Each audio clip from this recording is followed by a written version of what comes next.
So we're simplifying these bylaw provisions, we're removing redundancy, we're aligning these provisions with the Town and Country Overlay District, and this is providing a nice revision to our zoning bylaw. Article 55, Public Wellhead Recharge District. This article was requested by Untitled Water Company. Due to the location of some new wells, the Wellhead district had to be modified. So there's two aspects to this. One is a technical change to the bylaw, and then a map change that would actually change the district. The technical change in the bylaw would update the stormwater management regulations that we're currently using. Those are 16 years old. They don't provide for any new technologies for stormwater management. By changing from the Pioneer Valley document that's in our current bylaw to the Massachusetts DEP stormwater management standards, that would provide a better protection of the aquifer. It would provide for newer technologies and allow Wannacomet Water some flexibility in approving certain types of stormwater management. There's the map. You can see the green's the new, and the purple is the old line. It's kind of hard to see on the screen, but it does change and shift just a little bit. Article 56, technical amendments. The first bullet, we're going to add a definition for takeout station. Right now, there's a parking requirement for takeout station, but the term is not defined. So interpretation issues sometimes arise when reviewing applications. This would clear that up. Second bullet, amending the NEHOD requirements for commercial districts. NEHOD is Neighborhood Employee Housing Overlay District. Currently, there is a limitation on the number of this particular type of employee houses that can be within a certain distance from each other. You can have 2 for every 1,000 feet. We would remove that requirement for commercial districts only, so that commercial businesses can have employee housing on their site without being limited. We didn't feel like that was something that needed to be loosened for residential districts, but only for the commercial districts. Third bullet, amend provisions for pre-existing non-conforming structures. This would allow the zoning administrator to review certain types of applications and make a decision. The zoning bylaw has a process for this where he would have to provide his review within a certain number of days, file a decision with the town clerk.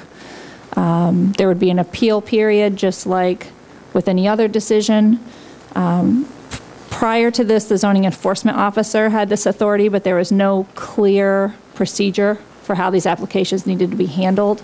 So this would provide the applicant with a better expectation of how the process works. Next bullet, amending provisions for pre-existing non-conforming lots.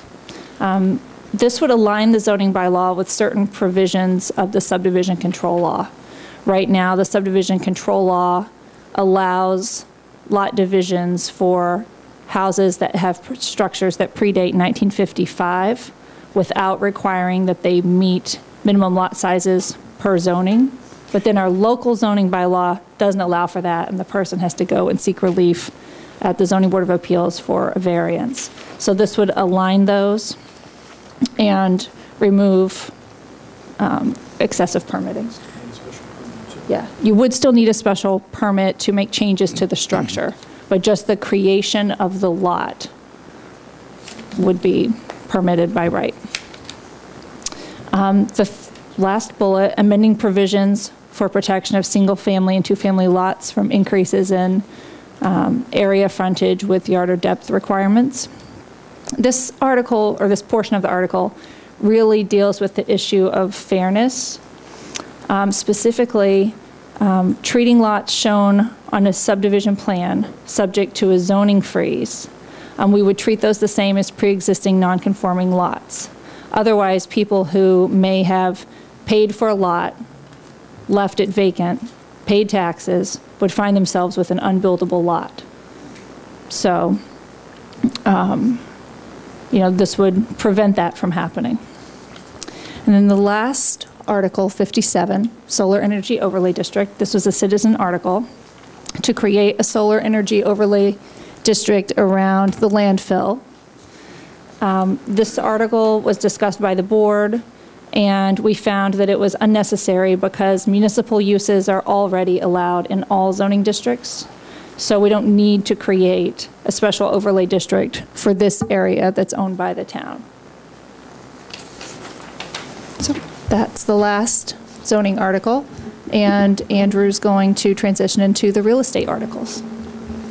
All right, let me just comment. The zoning articles, by the way, are an attempt to straighten out some of the compromises that were made back in 1972 when zoning was adopted. As many of you know, there was no zoning prior to 1972 here on the island. And there were some houses that were constructed in Matticat that brought the public's attention to the need for zoning. It was adopted rather quickly in 1972, and many of the provisions that Leslie has just gone over are to straighten out, to correct some of the inadequacies, let's call them, of the compromises that were made for zoning to get it passed back in 1972. And I think, as Leslie points out, these have been very carefully considered. The neighbors are consulted with these changes, and there's a lot of work that goes into these zoning changes. So, Andrew. Thank you, Ellen. And just a word on process too. I think we have amended our procedures also to make sure that we do an individual mailing to property owners, which is above and beyond what is required by law. Those mailings went out in November of this year. So in addition to the area plan process and all the other things that are mentioned, we do take an extra step to make sure to reach out to property owners early on in the process here. So, thank you. The real estate articles start at Article 79. And there are 18 of these articles at this year's town meeting. I've divided them into, there's 6 dealing with paper streets, 4 dealing specifically with the land bank, 3 that are lease or sale articles, 3 that are technical, and 2 that are policy and directional. So the first article is Article 79. This is a technical article. It deals with an issue of title. There is land within this article that at one time was owned by the town and was improperly conveyed to a private owner. The land has been treated as private, and there have been taxes paid. Obviously, there's a house on it. And there have been several of these over the years where town meeting has had to vote to clean up this title issue, and this is one of them. The next one is a real estate conveyance at 47 Boulevard. This is a lease article. It's a property where Nantucket Family and Children's Services ran a program on this property. Town meeting authority was limited essentially to their program, which they've discontinued on the property.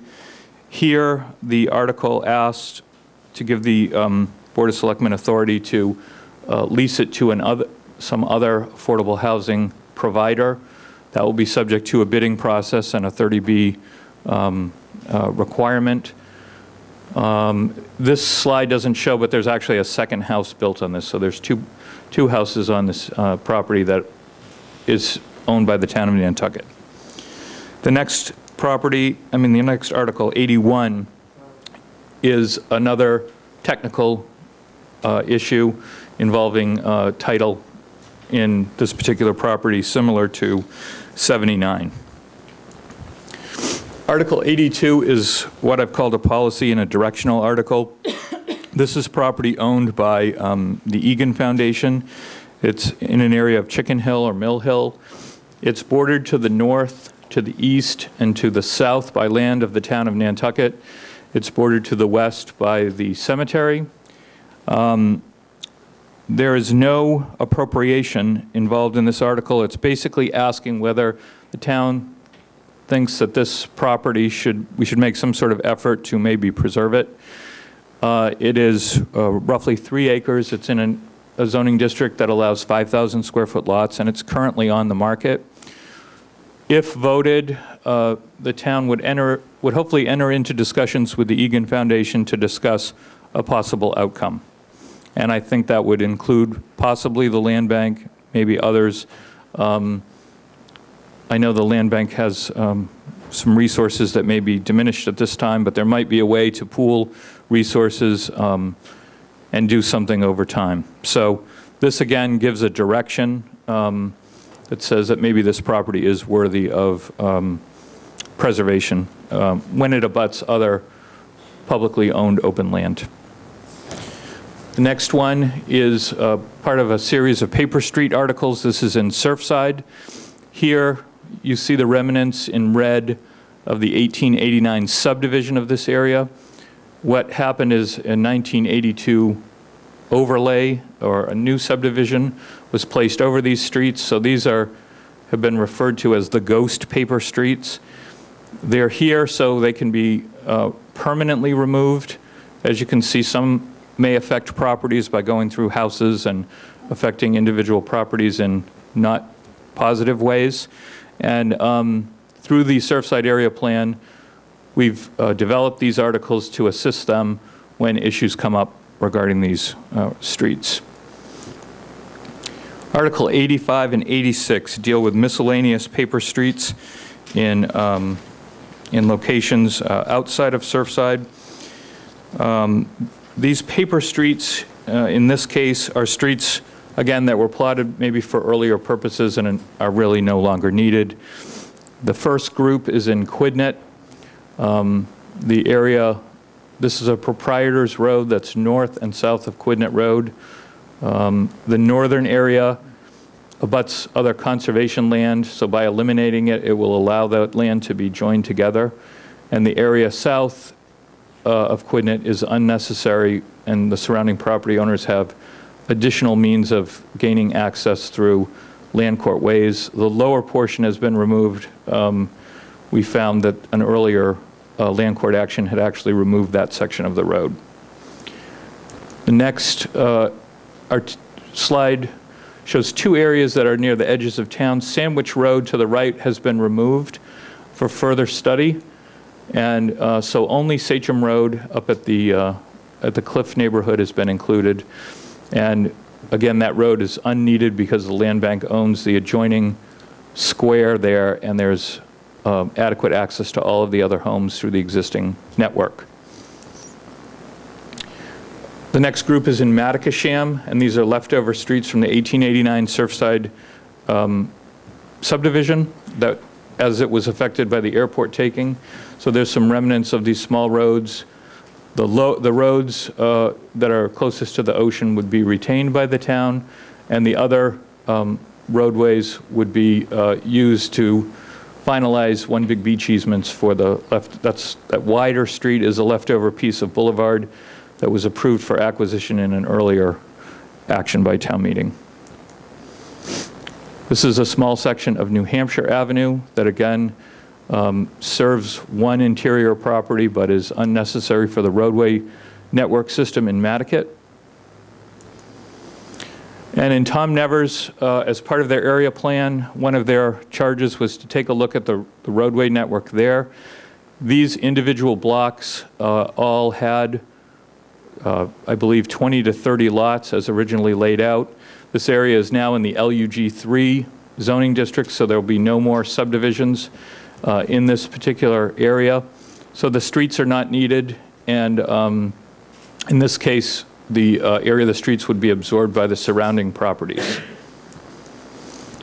In Sconset, this is a leftover, again, remnant of a street that was bisected by Low Beach Road, leaving a remainder of unneeded ways.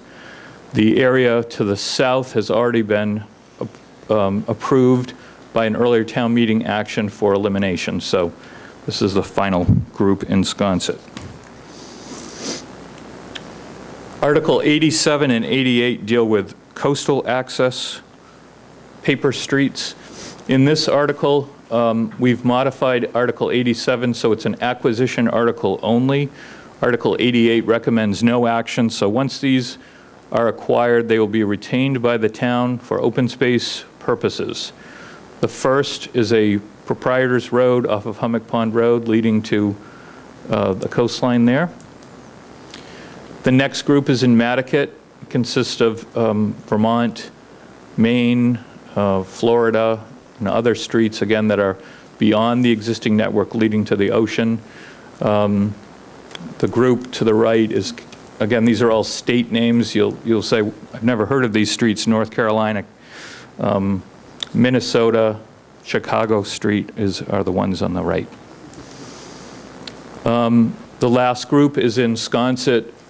These are roads off of Codfish Park and off of Ocean Avenue that, again, are no longer needed and lead directly to the ocean. The next group of 4 articles deals with the land bank. The land bank has followed some of the town's leads in eliminating unnecessary paper roads, and this land will be included in the land bank's holdings as protected open space. This is a section of Bartlett Road, which is south of Raceway Drive, running to adjacent to the club, and then another section that runs between West Myacomet to Somerset. So this will be incorporated into the land bank property located to the east. Myacomet Park is an area north of the sewer beds. The town has had a long-standing policy to encourage the land bank to buy all the real estate interest in this 1870s subdivision. Here there's numerous roadways that would be, the land bank would be basically permitted to acquire and merge this entire area into one single property. And then finally, this is an area of Weeweeder Valley. The land here has been deeded to the land bank from a 2007 warrant article. This would allow any final title issues related to these paper roads to be purchased by the land bank and the roadways to be eliminated, so the property could be part of the green belt that exists adjacent to the pond area. Article 92 authorizes parcels of land owned by the town to be deeded to the land bank, and that is an authorization that the selectmen ultimately issue under circumstances that they determine. The first is a parcel of land which is in the Surfside area, south of Morgan Square. It's an area of wetlands and trails that the land bank manages over to property that they own at the end of Western Avenue, which is to the east. Yep. Article 92, the second piece is Miller Lane. You may remember that there's been several articles related to Miller Lane at town meeting. All of the access issues have now been resolved, and this remaining piece would join other land bank property located to the northwest and to the south, so there'll be one consistent piece of linear park land, basically, controlled by the land bank, and this, I believe, closes out the Miller Lane issue to everyone's satisfaction.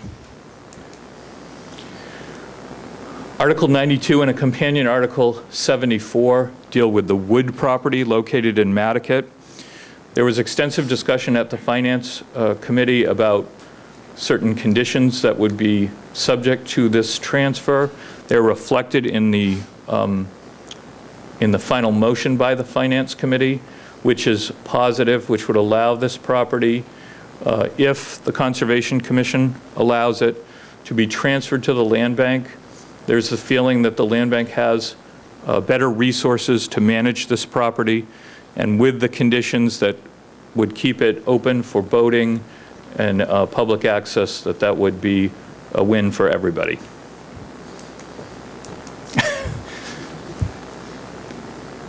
'92 is a conveyance of land. This is part of the former Sconset Railroad bed. The land bank owns land to the north, south, basically east and west. This last little piece would be joined together, so again, the land bank would have one holding without these paper streets and additional pieces of land. Article 93 authorizes certain parcels of land owned by the town for sale or lease, some by yard sale, which again is a program that's been in operation for about 5 years. This is an undersized lot in the Tom Nevers neighborhood, Kendrick Street. Again, under the yard sale program, this property would be authorized for sale. It would have to be merged into adjoining land. It would not be sold as a buildable lot. It's roughly 8,000 square feet and far below what the current minimum is in that neighborhood. This is, again, another piece of the railroad bed. It would allow the property owner to the north and south to merge land together, and there would be an exchange of land anticipated if this article is approved, to increase the town's holding the beach land basically to the south. And that's the actual map. Article 93 deals with, this shows basically 3 parcels of land included in the article. 2 are very small, Lot C, and basically the parcel outlined in blue would be merged into the adjoining property. In return, a land area of equal value, basically along Monahanset Road, would be transferred to the town, including any rights to the center line of that road, which is an effort to gradually build that, bring that entire transportation system under the control of the town. The parcel outlined in red is a buildable lot. It's 44,813 square feet. Under the motion for this particular article, this parcel would either could be sold at market rate by the town, or it could be conveyed to an affordable housing provider. Habitat for Humanity and other groups have expressed interest. Any disposition would have to be through a 30B process or an open bidding process.